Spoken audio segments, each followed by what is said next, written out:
कर BA part second के लिए ये जो मेरा आज व्याख्यान है, इसमें मैं समाजशास्त्र प्रथम प्रश्न पत्र के अंतर्गत सामाजिक अनुसंधान की प्रक्रिया पर बात करूंगा। सामाजिक अनुसंधान के बारे में हम जान चुके हैं कि सामाजिक अनुसंधान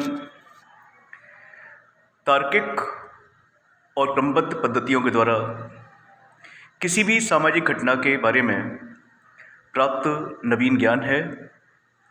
अर्थात जो भी सामाजिक घटना घटित हुई है, अगर हम उस घटना का अध्ययन किसी तार्किक पद्धति के द्वारा करते हैं तो वो अनुसंधान है, वो सामाजिक अनुसंधान है। सामाजिक अनुसंधान निश्चित रूप से विद्यार्थियों के समक्ष समस्या पैदा करता है, क्योंकि अधिकांश विद्यार्थी ये समझने में असमर्थ रहते हैं कि सामाजिक अनुसंधान कैसे किया जाए, इसकी क्या प्रक्रिया है। सामाजिक अनुसंधान की प्रक्रिया के बारे में बहुत कुछ लोगों ने लिखा है, लेकिन मेरा प्रयास है कि मैं इस व्याख्यान के माध्यम से सरल शब्दों में इस प्रक्रिया को समझाऊं। इस प्रक्रिया को मैं 2 व्याख्यानों के अंतर्गत प्रस्तुत करूंगा।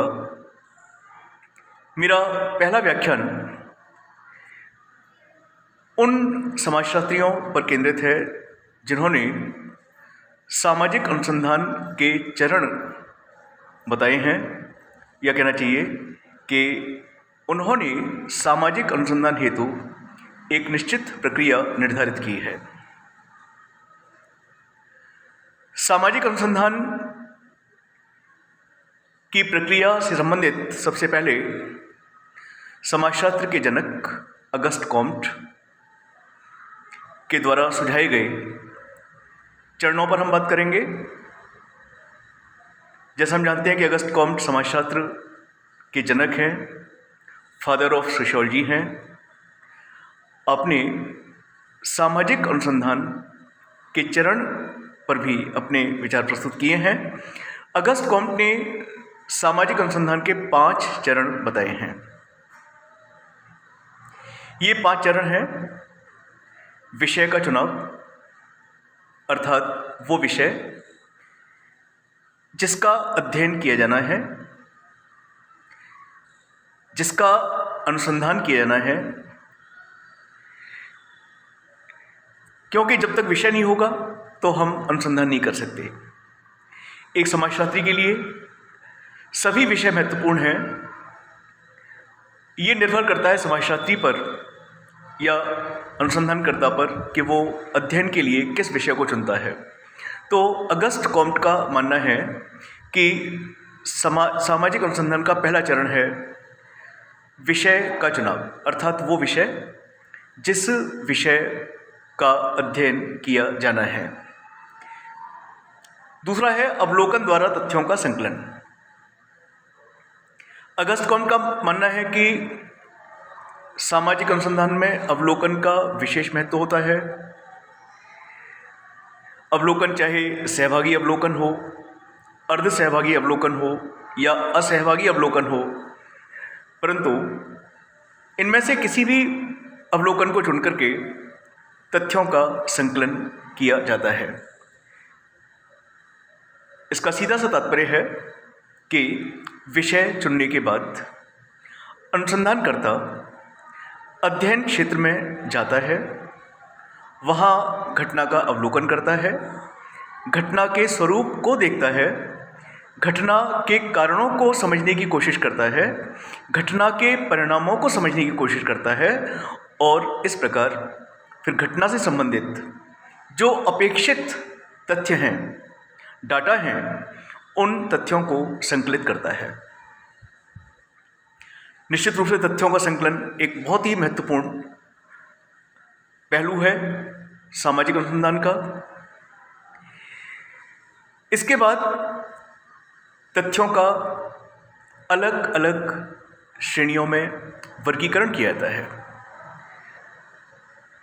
अगस्त कॉम्ट ने तथ्यों के वर्गीकरण को सामाजिक अनुसंधान के तीसरे चरण के रूप में प्रस्तुत किया है। तथ्यों के संकलित करने के बाद उनका वर्गीकरण आवश्यक है। समान प्रकृति के जो तथ्य हैं उन सबको एक जगह रखा जाता है। चौथा चरण अगस्त कॉम्ट के अनुसार है तथ्यों का परीक्षण। जो तथ्य संकलित किए हैं उनमें त्रुटि हो सकती है, संकलन करने में भूल हो सकती है। चूँकि अनुसंधान वैज्ञानिक होता है और इसलिए कोई गलती ना हो, कोई भूल ना हो, भ्रामक तथ्य ना आ जाएं, इसलिए तथ्यों का परीक्षण किया जाता है। और जब अनुसंधानकर्ता संतुष्ट हो जाता है कि जो तथ्य उसने संकलित किए हैं वो सभी सही हैं, तो फिर अंतिम चरण के रूप में, जैसा कि अगस्त कॉम्ट मानते हैं कि नियमों का प्रतिपादन किया जाता है, थ्योरीज प्रोपाउंड की जाती हैं, सिद्धांत निर्मित किए जाते हैं। प्रत्येक घटना के बारे में सिद्धांत का निर्माण करना संभव है। इसके बाद लुंडबर्ग ने सामाजिक अनुसंधान के 4 चरणों का उल्लेख किया है। पहले चरण के रूप में लुंडबर्ग ने कार्यकारी प्राकल्पना अर्थात वर्किंग हाइपोथेसिस को लिया है। प्राकल्पना अर्थात घटना से संबंधित पूर्व अनुमान, कि घटना कहाँ घटित हुई है, क्या कारण हो सकते हैं, क्या परिणाम हो सकते हैं। एक जो पूर्व विचार अनुसंधानकर्ता के मन में आता है घटना को लेकर के, घटना से संबंधित किसी पहलू को लेकर के, उसे प्राकल्पना कहते हैं। तो लुंडबर्ग के अनुसार पहला चरण सामाजिक अनुसंधान का है, एक कार्यशील प्राकल्पना अर्थात वर्किंग हाइपोथेसिस, अर्थात सबसे पहले अनुसंधानकर्ता जिस घटना का अध्ययन करने जा रहा है उस घटना के बारे में पूर्व अनुमान लेकर चलता है। दूसरे चरण के रूप में लुंडबर्ग का मानना है कि तथ्यों का अवलोकन और लेखन। जब प्राकल्पना निर्मित हो जाती है, प्राकल्पना का निर्माण कर लिया जाता है। प्राकल्पना अध्ययन क्षेत्र से संबंधित हो सकती है, इकाइयों से संबंधित हो सकती है, तथ्यों के संकलन को लेकर हो सकती है, कारणों को लेकर हो सकती है, परिणामों को लेकर हो सकती है। उसके बाद तथ्यों का अवलोकन किया जाता है, अर्थात अनुसंधानकर्ता अध्ययन क्षेत्र में जाकर अवलोकन करता है, देखता है, और जो देखता है उसका लेखन भी करता है। इस प्रकार तथ्यों का संकलन करता है वो। तथ्यों के लेखन के बाद वह तथ्यों का वर्गीकरण करता है। लुंडबर्ग तथ्यों का वर्गीकरण और संगठन को तीसरे चरण के रूप में प्रस्तुत करते हैं। और चौथा चरण है सामान्यीकरण अर्थात जनरलाइजेशन। तो कार्यशील प्राकल्पना, तथ्यों का अवलोकन और लेखन, तथ्यों का वर्गीकरण और संगठन, सामान्यीकरण, ये 4 चरण लुंडबर्ग ने सामाजिक अनुसंधान के बताए हैं। इसके बाद मिसेज पीवी यंग ने सामाजिक अनुसंधान के जिन चरणों को बताया है हम उन पर भी बात करें। मिसेज पीवी यंग के अनुसार सामाजिक अनुसंधान के 4 चरण हैं, अर्थात प्रत्येक सामाजिक अनुसंधान 4 चरणों से होकर गुजरता है या इन 4 चरणों से होकर के उसे गुजरना चाहिए। लुंडबर्ग की भांति पीवी यंग ने भी सामाजिक अनुसंधान के पहले चरण के रूप में कार्यशील प्राकल्पना को स्वीकार किया है।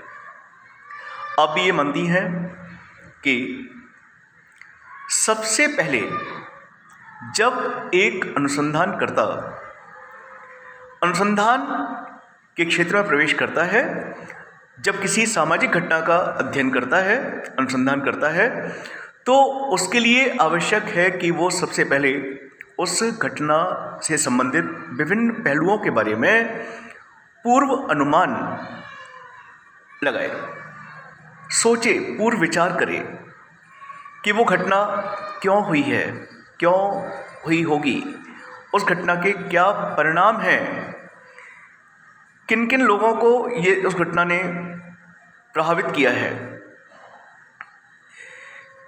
तो कार्यशील प्राकल्पना को लुंडबर्ग और पीवी यंग दोनों ही पहले चरण के रूप में स्वीकार करते हैं। इसके बाद तथ्यों का अवलोकन, संकलन और प्रलेखन, ये जो चरण है दूसरा वाला,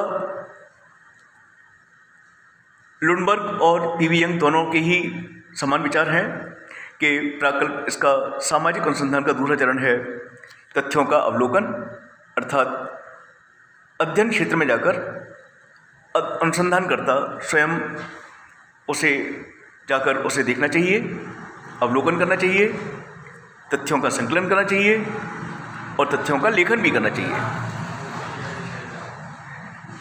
तथ्यों के अवलोकन, संकलन और प्रलेखन के बाद तथ्यों का श्रेणियों में वर्गीकरण, ये भी लुंडबर्ग ने तीसरे चरण के रूप में माना है और मिसेस पीवी यंग ने भी माना है। और अंतिम चरण के रूप में मिसेस पीवी यंग ने वैज्ञानिक सामान्यीकरण तथा सिद्धांत रचना, इसको स्वीकार किया है।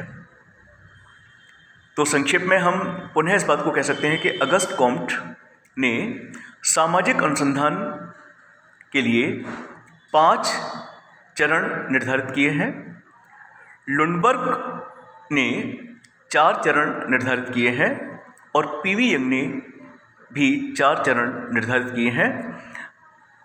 प्रत्येक सामाजिक अनुसंधान का या प्रत्येक अनुसंधान का जो उद्देश्य होता है वो घटना के कार्य कारण संबंधों की विवेचना करना और सामान्यीकरण करना होता है। और इन तीनों समाजशास्त्रियों ने अंतिम चरण के रूप में सामान्यीकरण को स्वीकार किया है, सामान्यीकरण को निर्धारित किया है। तो मुझे उम्मीद है कि इनके विचारों को समझने के बाद हम समझ सकते हैं कि सामाजिक अनुसंधान किस प्रकार से किया जाता है या उसकी क्या प्रक्रिया है, कौन कौन से चरण उसमें अपनाए जाने चाहिए।